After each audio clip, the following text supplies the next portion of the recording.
Welcome back to Action Jack-Offs, the show where we talk about the very best and favorite action movies of all time. Today we're going to be talking about Pirates of the Caribbean, Curse of the Black Pearl. Yeah, that's really funny,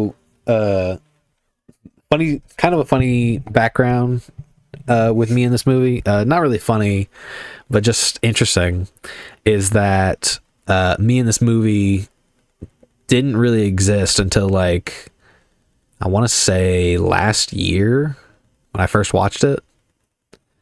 Because I never grew up watching these movies, which is pretty weird because I was probably around the right age to watch them, because this was 2003 when this movie first dropped, so I was about 5. But the next movie, Dead Man's Chest, I believe, was 2006, so I would have been right around the right age to be watching these movies, and I just never really got into them because I've never really been into pirates. Never been into pirates myself, but I saw two through 5 in theaters. Oh yeah, Yep. yeah, because you would have been a little tiny thing when the first one came out. Yeah, I remember watching it at like a sleepover when I was really little, but one of my earliest memories is actually being on the Pirates of the Caribbean ride. Oh man, that's classic. That ride doesn't exist anymore, does it? I believe it does. Oh, okay. I believe it's still at the Orlando Park. Okay, I haven't been to Disneyland, or not Disneyland, Disney. It's Disney World, right? In Orlando. Disney World is in Orlando. Yeah. I haven't been to Disney World in ages, so I do not remember anything about the layout of the park or anything like that. The ride is the best. It's what came before the movie. Yeah. Where is that? Which park is that in? I believe. Is it in Magic Kingdom? It is. Yeah, it's just in Magic Kingdom, I believe. I think it's part of the original park. Okay. At Yeah. least in this, yeah, because that one, yeah, because that park opened with it, I believe. Yeah, deep history, very popular ride. And then I think somewhere in the 90s, some guys, Terry, no, who was it? It was probably Jay Wolpert. One of the 4 guys that are behind the story for this movie came up with the story. I think it was Terry Rossio and Ted Elliott, who were writing partners. They came off of Aladdin, and they were some of the writers for Aladdin, and they came off that movie, and they were thinking to themselves, we want to do a pirate movie, like a pirate adventure movie, something swashbuckling and daring, and they never really got around to being able to do it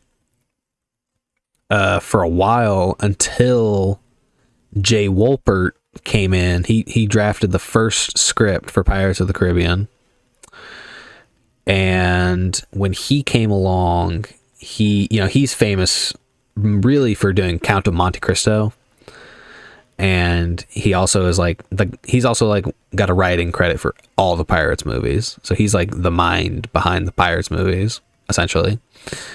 And he came along, he wrote the first draft, and a lot of it had a lot of different things about it that were different. Like, Will Turner was not a blacksmith, he was a prison guard, and similar plot beats where Elizabeth gets captured and they have to go save her. Him and Jack Sparrow have to go save her, but he releases Jack Sparrow from prison, is how Jack Sparrow gets out of prison in that version of the draft. But things got rewritten around. That's where Stuart Beattie came in, and he's famous for being the writer for that 2004 movie Collateral with Tom Cruise and Jamie Foxx, if you remember that. Is that the one where he's got bleached hair? Yeah. Yes, I do. Yeah, that's a great movie. So he wrote that. He also wrote some other stuff like 30 Days of Night. I love that one. That's it's a great so one. bad, but I love it. It's good. G.I. Joe, Rise of Cobra. Yeah, I threw that one in there because I was like, I spit it deep. So this guy's kind of got like Don't even bring that one up next time. He's got a range, we'll say. But Stuart Beattie, he did something. He did things. He rewrote the script. Terry Rossio and Ted Elliott came into the picture with their ideas. to kind of tweak some of the things. They were the ones that came up with, I think they were the ones that came up with the subtitle Curse of the Black Pearl. And they also worked on, I thought this was funny, they worked on Mask of Zorro, like my favorite 90s movie of the That's so funny. my favorite action movie of the 90s, which I'm just now like retroactively thinking to myself like, damn, we never did Mask of Zorro. That's because it's bad. No, fuck you. Mark of Zorro is the bad one. The sequel is the bad one. Oh, I probably have only seen that one and thought that they were the same movie then. No, two different movies, two different tones and types of movies. I think I've only seen one Zorro movie and it was bad. Yeah, that's definitely the one you're thinking of, Mark of Zorro, because that was from 2005, and The Mask of Zorro was 1995, and it's really good. Yeah, then I probably saw the 2005 one. Right. So they were also the writers for Shrek. Just thought that was really fascinating. So they've got kind of a good blend of action and comedy under their belt. And then they went on to write the first 4 pirate movies. So the last one is, I think, is World's End. Is that what the last one is? The very last, like 5? Yeah, the one from 2000. 5 is called, I don't know. The first, it goes Dead Man's Chest, after Curse of the Black Pearl, then World's End, then Stranger Tides, and then I don't remember what the 5th one's called. Okay, so World's End is the 3rd one. I got you. Yeah, that's the last one that has all 3 of the main characters in pivotal roles. I got you. Keira Knightley and Orlando Bloom show up for like 2 seconds at the end or in the middle of 5, and you can tell that they're like there for a day, like on set. So I've not seen any of the other Pirates movies, but is it safe to say that after the first one, Orlando Bloom and Keira Knightley basically become second to Jack Sparrow? Yeah, like it becomes until the 4th. Like it becomes the Jack Sparrow movie. Yeah, then it just becomes Jack Sparrow's on an adventure. Because at the end, they bring Keira Knightley and Orlando Bloom back for 5, but only so that we can show them that we've lifted all of the curses and Orlando Bloom's a human again. Okay. And then it kind of sets up that there could be another story, but we very quickly have never talked about it again. And then it's been like... it's been 8 years since the last Pirates movie, so it's likely that we're not getting another one. We've had all of the Johnny Depp debacles in between, and then they announced that dang, I'm blanking on her name, the girl that played Barbie, Margot Robbie. Margot Robbie, yeah. They had announced, or at least speculated, that she was gonna like take over the franchise, but then that never happened. Yeah, because you can't really have Pirates of the Caribbean without Jack Sparrow. It's kind of like what I get from it, just from having watched the first movie, because just having watched the first movie, Johnny Depp kind of carries that movie. For sure. Yeah. I think the only way you could do it is make a prequel and have somebody else play Jack Sparrow. Yeah, I mean, I guess you could. But they kind of do that in 4. Or no, they kind of do that in 5, where they show you a young CGI Johnny Depp being like, this is how he became Captain Jack. I gotcha. He was just a boy. So, I mean, besides Johnny Depp kind of carrying this movie, Jeffrey Rush also does a good job as Captain Barbossa. He kind of also carries the movie. It's really the fact that those two carry the movie, and then in the background you have Elizabeth and Will Turner just kind of like doing their own thing. Don't forget about Mr. Gibbs. Mr. Gibbs does some heavy lifting with the script development and dumping context for the audience and Will Turner by extension. Yeah.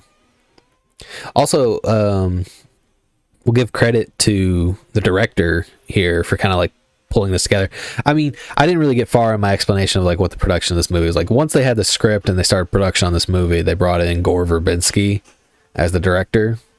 Now, he's got a colorful past. His resume is very interesting. The classic film Mouse Hunt under his belt. Which is a huge movie in this household. A huge pull in my household as well. I mean, for me personally, and not in my household, but... Oh, yeah. No, it's me and my brothers used to watch the fuck out of that movie. Yeah, Mouse Hunt was a great movie. I mean, I don't give a shit what anybody says. Mouse Hunt's a great movie. Of course, Gore Verbinski went on to... He did... After Mouse Hunt, he would do Pirates 1. Then he did The Ring. Oh, the American remake. Yeah, he did the American remake for The Ring. And then he did Pirates 2 and 3. He did Rango. He did a lot of Johnny Depp projects. I'm looking at. He did Rango and then he did probably the most underrated classic that is also one of the biggest box office bombs of all time.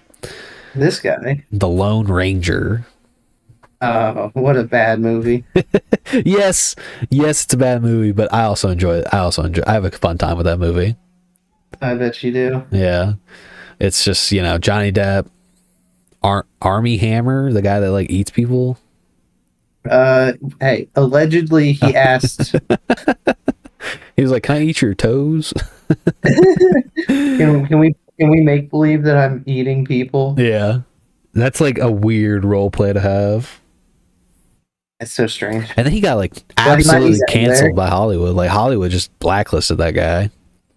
Yeah, they're like, hey, we do all kinds of fucked up shit behind closed doors, but we're not doing that. Yeah, that's weird. But I mean, like, then eventually so what's funny to me is that this movie kind of came together, and at the time there's kind of an interesting link here, or with Orlando Bloom specifically, but Michael Eisner, who was the CEO of Disney at the time, almost shut this movie down because it was like $150 million budget or no, it was like $68 million budget or something like that. I forget what the budget exactly was. I should have written it down. This guy. I know, fuck me. I wrote a bunch of shit down. That's like the one thing I didn't. It was $140 million budget, and Michael Eisner was like, "You know what? This is bullshit. You guys are going over budget. $150 million, and look at what your competition is churning out." And he's talking about the Matrix movies and Lord of the Rings, which were coming out, slightly cheaper, but making like super bank. Nobody thought this movie was going to make bank. And it was like one of the highest gross. I think it was like the highest gross movie of that year, if I had to guess. Came back with a $650 million box office return. Yeah, eat shit, Eisner. Yeah. It's crazy. Well, the reason he was like going to shut it down too, on top of the fact that the competition was just crazy and the budget was just crazy for this movie, is that you have to keep in mind the year prior to this movie coming out, they had just made another Disney ride movie, like another movie based on a Disney ride. Do you remember what it was? What year would this come out? 2002. 2002 Disney movie. Is it The Rock? No. No. Based on a ride. Based on a ride. I was just guessing because I'm pretty sure there's a Rock movie around that time. We got Space Mountain. We got the log plume. We got that. We got the teacups. No, it wouldn't have been Tron. Nope. No, what is it? It was the Country Bears. Oh my god, I used to watch the Country Bears so much. Is that really a ride though? Yeah, it was a ride. That's yeah, like, that was a ride at Disney. I don't think it's a ride anymore, but it was a ride at Disney. I remember there was something. There was when I was a little kid, because I remember that movie, and there was like a dinner hall show thing, is what I think. That's Country Bears. That's probably what it was. I don't remember ever being on the Country Bears ride. Yeah, whenever I was like this hanging weird. out. It was like a dinner and a show kind of thing that you went inside for. Mm. Is what my vague memory. But I watched that movie a bunch with Christopher Walken. Yes, Those Country Bears. The Country Bears. We gotta stop. They're foo fighting. The foo fighting. The Country Bears. Is it foil or fighter? The Foo Fighters should have made a cameo in the Country Bears movie. I don't think they were around. No. They might have been. That's funny. But no, it's so I loved Country Bears too. I used to watch that shit all the time, but That's so funny. Back when you didn't know when a movie was like bombed, you were just watching when you were just a VHS kid watching the DVD, watching the VHS tape, watching reruns on TV. Exactly. You're just like, this is a movie where where kids take care of bears? Yeah. Where there's a bear playing a banjo? Are you kidding me? And there's people, and Christopher Walken's he's going through a car wash. And like these bears. Oh no! I crushed Country Bear Hall. I'm shutting down Country Bear Hall. So funny, classic stuff. So but I'm gonna have to watch that now. It's good, man. See what it's like now. Yeah, I mean, it's probably not like it's good for kids, but it's obviously probably not like a good movie. Just like go back and watch. I can see why it would have bombed. Yeah, well, so that's the thing. It's like it was a huge financial disaster for Disney, and Michael Eisner's like, we just made a ride-based movie, so making this one is like a huge risk. And then, of course, it paid off in the end because it was just like huge. Because I mean, it's also just a great movie. It's just a great movie. Like it's not. Like I understand the concept of taking a ride, like an amusement park ride, and trying to turn it into a movie has got to be like one of the hardest adaptations possible. It's like reverse engineering what we do now. We make rides from movies, not the other way around. Yeah, they just don't make them like this anymore. They just don't make things in this country like we used to, That's so funny. That's so funny. It's true though. It's amazing. And what's funny too is like you look at the financial success of this movie, and then you kind of like go into how they went from, oh, I don't know if like doing a ride-based movie is gonna work, and then they're like, shit, now we got to try and make some more ride-based movies, like they did Haunted Mansion with Eddie Murphy, if you remember that. Yeah. I used to watch that one a lot too when I was a kid. I used to be terrified of that movie. Really?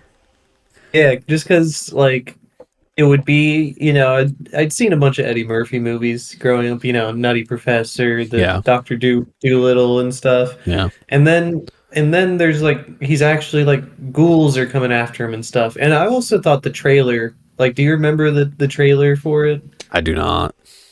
On one of the VHS tapes, I think it was for Stitch, the trailer was literally like, there's 99 bathrooms, 300 something rooms, 5 kitchens, and 999 souls. Yeah. That's pretty good. Like it was something that was so terrifying, and it didn't even like have Eddie Murphy or like anything. It was just like a bunch of numbers and like ghosts forming those numbers, and I was like, that's bad news. That's funny. And what's funny about that too is like I don't think the single ride-based movie that came after Pirates was nearly as successful as Pirates. Like I don't even think it comes close. It's like a shot in the dark. Like Race to Witch Mountain. Race to Witch Mountain was another one, wasn't it? Yeah, that's the one I thought you were gonna say. Well, there's that that's one. That's why I was like, is it The Rock? No, because that was like 2007 or something, I think. That's why I was like, couldn't be that one. No, that was later, and I think that one was also like a financial disaster. Yeah, it's bad. And I think that's a remake too. I think they had already tried that. Oh, did they? That's interesting. I think there was already a Race to Witch Mountain trilogy, actually. Fascinating. I wonder how that went. I'm not sure. I just remember my mom talking about those ones. Huh. And then I think the most recent ride-based movie was Ride. You think it was a what? I think there was also a Space Mountain movie. Yeah. Was there? Space Mountain. I remember Tomorrowland. The Tomorrowland. So there's Escape to Witch Mountain 1975. Ooh, okay. Huh. By Walt Disney. Well, fascinating. I wonder if that's any good. I don't know. That's why I was saying I'm pretty sure there are 5. What? There's Escape to Witch Mountain 75, The Return from Witch Mountain 78, the TV sequel Beyond Witch Mountain 82, the TV remake 95, the 2009 reboot, and then so there's a whole bunch of them. That's weird. That is weird. I never would have thought there'd be a franchise for Race to Witch Mountain. Now we know. Witch Mountain franchise. Yeah.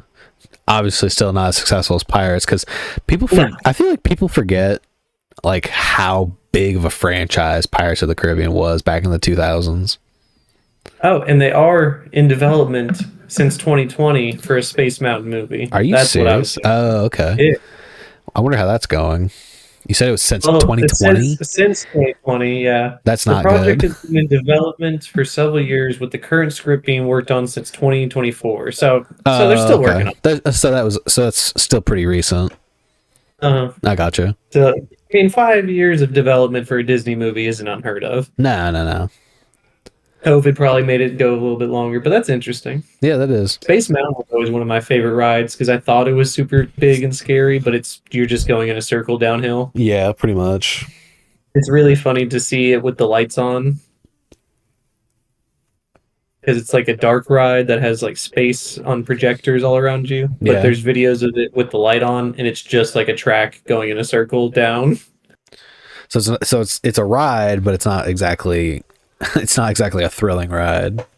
No, but because the lights are off and you don't know where the track is, it seems like it's going faster and scarier than it actually is. Ah, that's the trick. It's a trick, because Walt Disney himself did not like roller coasters, but he understood the appeal of them, so he was like, let's make something more interesting than that. What a visionary. What a visionary. What a hateful visionary. What a bigot. So going in a side tangent for like 2 seconds. Go ahead. Do you know that on all of the pictures of Walt Disney, he like had the pictures doctored to where they took all of the cigarettes out of the pictures? Really? Yeah, so somebody was saying that he like really thought of, didn't want his image to be besmirched because he knew it was gross and he didn't want kids to imitate him and stuff. But like, there's the original picture is him like holding a cigarette, and then they just like erased it, like just whited out the cigarette. That's funny. or like cropped the image to where his hand isn't in the frame. Oh my god! Went to all that trouble.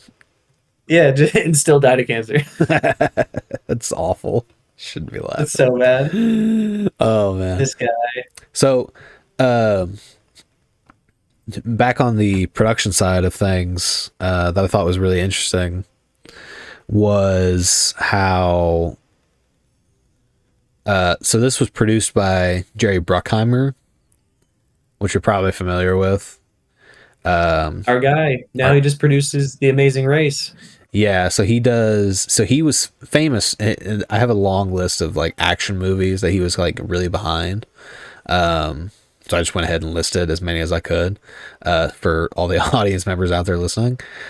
He's the Joel Silver of the later years. Yes, of like the late 90s, early 2000s. He was famous for The Rock, Con Air, Armageddon, Enemy of the State, Pearl Harbor, Black Hawk Down, Beverly Hills Cop, Top Gun, Bad Boys, the Pirates and National Treasure franchises. So, pretty A lot of Michael Bay. A lot of Will Smith, Tom Cruise. Days of Thunder was another one. Oh, the racing one? Yeah, the race car one. So yeah, a couple of Nicolas Cage movies in there just for good measure. National Treasure, Con Air, The Rock. Did he do the Godzilla movie too? The 98 Godzilla, or am I making that up? You might be right about that. Let me look it up. Jerry Bruckheimer. Jerry the Jets. Let me tell you, Jerry. Godzilla. He said Jerry Bruckheimer is not associated with a Godzilla film. Okay. I'm just making that one up. Yeah, it says it was directed by Roland Emmerich, Maybe that's what you're thinking of, Roland Emmerich, Bruckheimer, maybe. Maybe. It just seems like something he would have produced among all those other ones. Yeah. But yeah, I just thought that was really fascinating. He really is like the Joel Silver of his era, honestly. It's all the big blockbusters. Yeah. Possible. So I said it earlier, but do you think Johnny Depp's Jack Sparrow is basically like the thing you come to watch this movie for? Aside from like the swashbuckling action scenes and stuff like that, I feel like it really comes down to Johnny Depp's performance. I mean, he was nominated for an Oscar for this, and it's incredible for this movie. It's just everybody in the first movie is just so good. Yeah, he won a. They get bad, don't they? Yeah, they don't. The two sequels aren't like 2 and 3 aren't bad, but they're just so much more CGI, and like they become caricatures of who they are in the first movie. But I enjoy Dead Man's Chest and World's End, but they just become Marvel goop. Where this movie was like the perfect in between of practical and CGI effects. Yeah, like they were Marvel goop before Marvel gooped.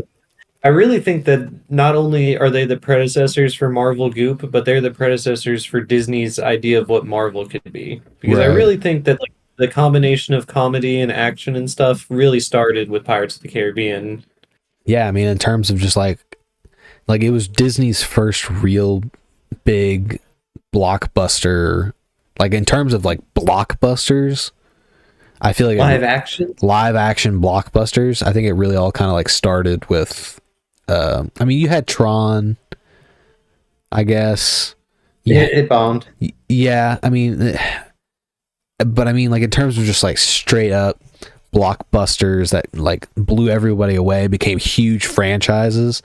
You had Pirates of the Caribbean, and Pirates of the Caribbean started it all for Disney. I feel like when it came to that era, and then they were like, "How can we translate this to another franchise? Oh, let's buy Marvel. Oh, let's buy Star Wars. You know, let's buy Avatar. Let's do Avatar." And then I'm sure there was like other things. I think National Treasure is Disney as well. I think so. Yeah, National Treasure was National Treasure. Yeah, the National Treasure series was another big one. I don't think it got past 2, right? Yeah, there's just 2, and then a Disney Plus TV show. Okay.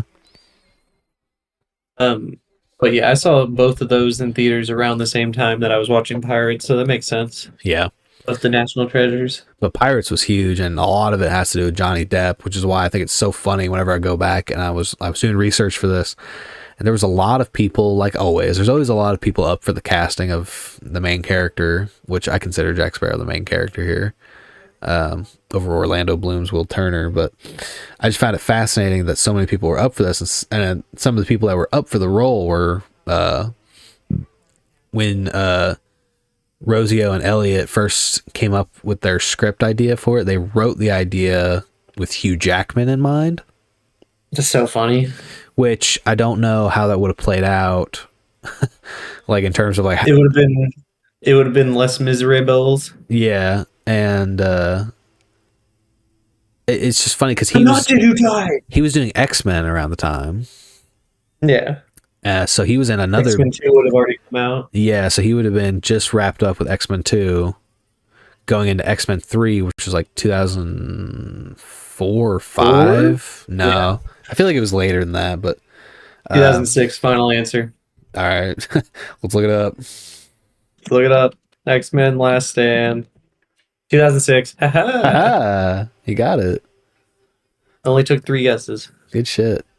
So that happened. So Hugh Jackman was up for it. Matthew McConaughey was up for it, which that'd be so bad. Are you sure? I don't know. That actually doesn't sound that bad. The thing is, brother, are you willing to go where the rum wants you to go? Yeah. Or are you gonna be gone just like it, brother? You have a ship for me, cuz? Be a lot cooler if you did. It'd be a lot cooler if you did. Hey, That's my ship. That's my shit. He tries to go, yo ho, me hearties. If anybody falls behind, they get left behind.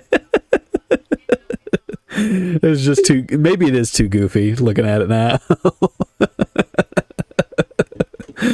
Or he would tell you, what if he told you the truth, knowing that it would be too crazy for you to believe? It would be. Another actor. Savvy. Cary Elwes was also up for the role. Wesley? Wesley, yeah. Which, I mean, he's the Dread Pirate Robert, so he could have done it. he could have done it. You never know. He had the experience. Fascinating one. It was the pleas that struck them. Yeah, fascinating one I saw here was Jim Carrey was up for the I role. thought you were gonna say Bruce Willis. I was gonna shoot you. No. No. Yippee-ki-yay, me hearties. Me hearties. I slipped back into McConaughey. That was funny. That was a good impression of Bruce McConaughey. Bruce McConaughey, he haunts me in my nightmares. Yeah. How is his hairline so good but receding? Yeah. And yeah, why did it take him forever to go bald? Well, if you put them together, imagine what the hairline would be. Oh, jeez. Be intense. But yeah, Jim Carrey. Jim Carrey would be so bad. That's like a spoof Pirates movie. Yeah. If Jim Carrey's. Well, what's funny is he couldn't do it. I feel like he was gonna do it, but then he couldn't do it because he was. Can you guess what film he was making at the time? That caused scheduling conflicts. Bruce Almighty. Yes. Yeah. I was gonna say Truman Show, but that came out a few years. Yeah, early. that was like 90. That was like 95 or 99 or something like that. That's so funny. Yeah, but 2003, Bruce Almighty, he was in the middle of making that movie, and he couldn't do Pirates because of it. Thank Morgan Freeman. Yeah, thank Morgan Freeman so much. All hail Morgan Freeman. And apparently Michael Keaton was considered for the role. I think that I don't know. Michael Keaton's a bit of a character actor, so that could have worked out, I guess. But Like Jack Sparrow. Yeah. So I don't know about that. But the one that caught me the most off guard, that I thought was just fucking insane, and we already talked about him earlier. Christopher Walken was also up for the role. You're not serious right now. I'm dead serious. Christopher Walken was considered for the role because they were trying to go for they were not sure what kind of character they were going for with Jack Sparrow. They keep saying they were going for like a Burt. There's pirates everywhere. Yeah, they were going for some specific. It wasn't specific what they were trying to do. They were trying to go for someone that was like swashbuckling but kind of cocky. Can you imagine any of these being 5 movie sagas that all center around this one guy? That's why I don't think a lot of these could have made it out of the gate. I mean, maybe with Jim Carrey because he had the star power. Maybe with Michael Keaton, I don't know. He would have been too old, I think, for the role by that point. Which is why it's so funny that Christopher Walken was up for the role because he would have been 60. And it's funny because if they were like, the Last Ride movie didn't work, who do we get? The guy from the Last Ride movie. Yeah. Maybe that's why they considered him because they were like, he's already got experience in this field. So they were like, You wanted me to fight bears? Now you want me to fight pirates? Fight pirates? In the Caribbean? Yeah, he says it. He would say it funny too, like the Caribbean? The Foo Fighters? The Foo Fighters? So yeah, he would have been 60 and Depp was around 40. And Depp had a strong filmography coming behind him too. He had a really strong 90s run going into this movie because he did Edward Scissorhands 1990. Classic. He did What's Eating Gilbert Grape 93. Ed Wood 94. Donnie Brasco 97. and Sleepy Hollow in 99. That last one's a little sleepy, but that's okay. Yeah, it's kind of like whether or not you're like up for that type of movie. I feel like just like a cheesy horror movie. Uh-huh.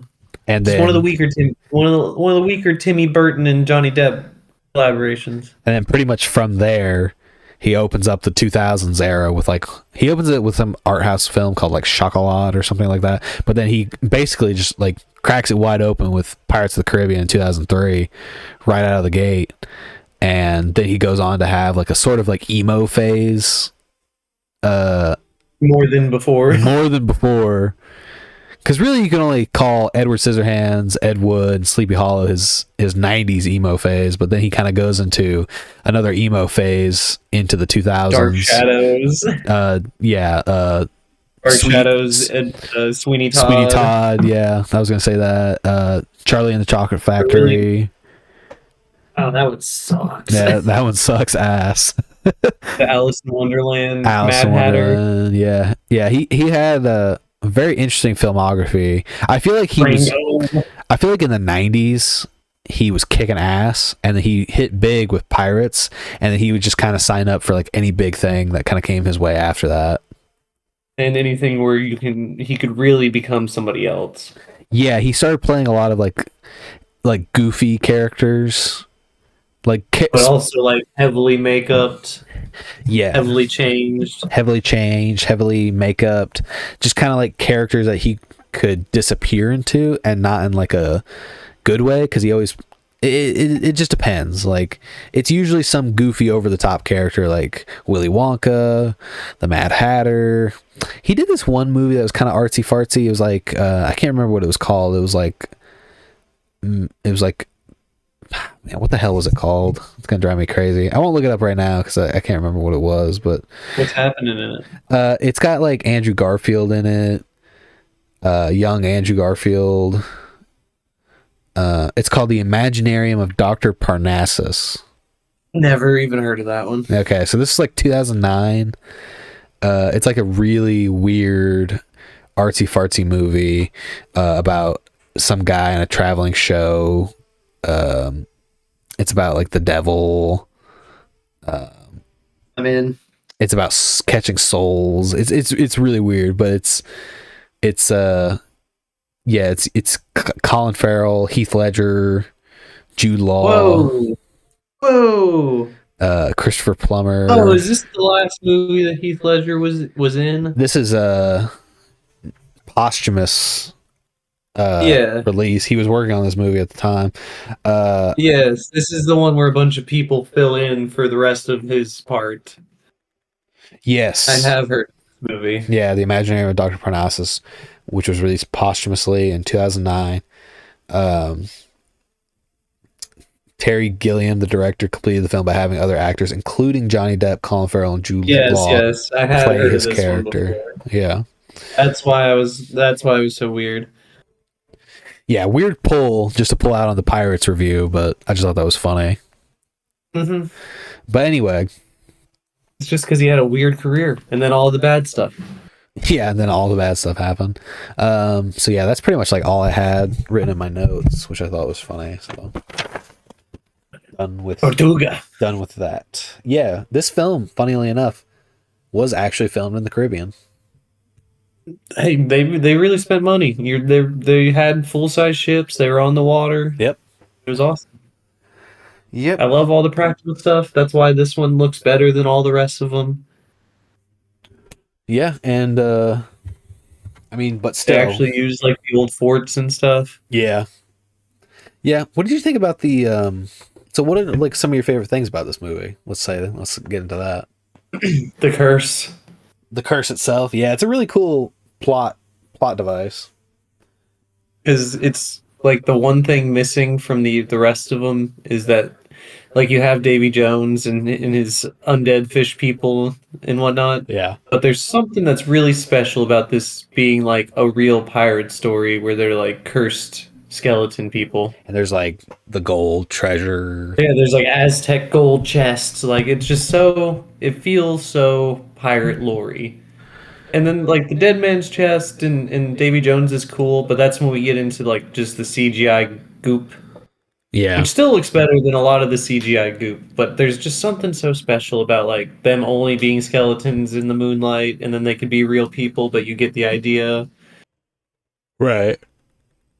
Yeah. And then like the scene at the end when the curse is broken and most of the guys who had just gotten stabbed died, or like Barbosa like finally starts bleeding and he drops the apple. Yeah.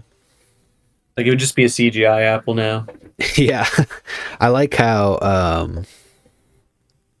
I think my favorite part of the movie is whenever Jack kind of like gets the upper hand on Barbosa, like at the end of the movie, and shoots him like right when he becomes mortal again. Yeah, when they're tossing the coins back and forth with Will's blood on them. Yeah. I thought that was cool. It's really fun. And then all of just the technical choreographed sword fighting and stuff, like the first time that Jack and Will meet in the blacksmithing barn, and he's like, I make these. I practice with them 3 hours a day. Yeah. You need to find yourself a girl, mate. Like it's just so good. Yeah, I thought the action was really well done. I Lots like of fun. Like the ship battle between the Interceptor and the Black Pearl, like the midway point, and they're still shoving forks and shit into the cannons. Yeah. Yeah, I thought that was really good too. Yeah, I thought that was cool. I like the sword fight. I think the initial sword fight between Will Turner. Will Turner. Yeah. Will Turner. I think the initial fight between Will Turner and Jack Sparrow, where they're in the blacksmith shop, I thought that was really cool. Like I think it's and it's also like a great blend of like comedy and action. Yeah, there's a lot of slapstick, and like he gets his sword stuck in the roof, and then he catapults Will up to the banister like roofing thing. Is whenever he drops back down onto the little wheelbarrow thing they're fighting on. Yeah, they're jumping back and forth.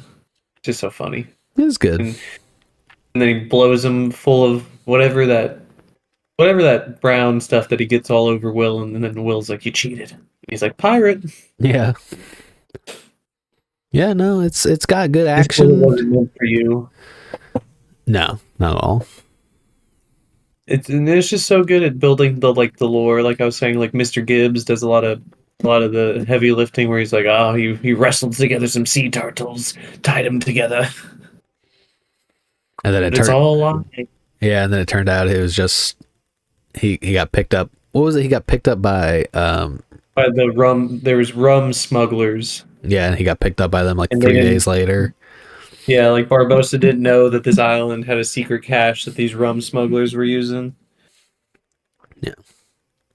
But it's also really funny that they kill off Barbosa at the end of this movie, but they realize that they need that Barbosa juice that he brings to the game. And so at the very end of the second one, he immediately is back. Yeah. How do they explain really that? Only gone for one full movie. How do they explain that? There's a witch lady, because Jack technically dies at the end of 2, and they're like, well, we need a captain if Jack's gone, and there's only one person who's as good a captain as Jack, and then Barbosa walks down the stairs. Okay. Because Calypso, or she's really Calypso, the god of the sea. This witch lady that Jack brings us to at the beginning of 2. Okay. And she's the one she's like the love of Davy Jones, so she's got all these powers. Oh, okay. Yeah, I'll have to check it. I'll have to check out Dead Man's Chest and see if I can get into it, because I've heard Pirates the first one, Curse of the Black Pearl, is like the best one. It's the best one, and you don't really need to see the other 2, but they're pretty good. The other 4. Well, we don't talk. 4 is Rocky 5. Oh, okay. And 5 is like Rocky Balboa, where it's still acceptable and it has really awesome scenes, but it's still not as good as 4, you know? Yeah. Yeah, I agree with it. You mean Rocky 4, right? It's 5 Pirates 5 is literally like it's the middle of the Marvel High. So it's super super super green screen, and like all of the stunts are gigantic. Like Jack destroys an entire city as like a bit. That's funny. Like not on purpose. He just like so happens to like domino effect destroy an entire city, and he's like, "Oh, we gotta go." That's funny. That's like stupid, but It's really really dumb and stupid. But like Barbossa's really really cool in it. There's a lot of like it kind of seems like in 5 they were setting it up for these 2 younger actors to take over the franchise. and it But just it didn't never happen. really. It just didn't happen. Well, because that's like 2017 is probably like around the time they started doing like legacy movies where Yeah, it feels very much like a legacy sequel versus like a continuation. yeah, because it's like we have to bring in the old actors to pass the torch to these new actors. And we're closing all these people's stories, so you'll never ask again. Exactly. Do you have any other thoughts about Pirates of the Caribbean? Just that it's amazing and I love it. And I wish we didn't mess the franchise up as much as we did. Do you have any negative thoughts about Curse of the Black Pearl? Not Curse of the Black Pearl. Okay. I love this movie so much. I gotcha. It's really crazy. When I was watching it, like I was saying before we started recording, I probably know every single line of this movie. I believe it. You talk about this movie quite frequently. Yeah, there's like at least 10 movies from my childhood, like Finding Nemo, Princess Bride, Lilo and Stitch. Like there's a Mulan probably where I just know I've watched them so many times where like the second like a music cue or like a character looks at another character, I'm like I know exactly the exact like scripted dialogue for the scene. Right. National Lampoon's Christmas Vacation. That's a good one. I just watched that the other day and I realized that that's another one that I actually do know every single line. Die Hard. Die Hard's a good one. John Wick. Hell, there's so little lines in John Wick that's probably true. That's why I got to know all the lines. It's like, what did I'm beginning to feel like I'm back. Yeah. That's just funny. It's just a funny movie. movie. You killed John Wick's dog and you stole his car? That's funny. That's funny, yeah. Yeah, that's funny. Yeah. Hey, why did you hit my son? He stole John Wick's car and killed his dog. That's pretty much all the dialogue. That's it. That's everything. Fighting after that. That's hilarious. No, but yeah, I had fun. I had a fun experience with Curse of the Black Pearl. I was gladly surprised. You know, I wasn't blown away or anything like that, but I was pleasantly surprised that this movie that I had basically gone my whole life without seeing or knowing anything about, finally watched it. I got the hype, and I was happy I saw it. Love it. Yeah.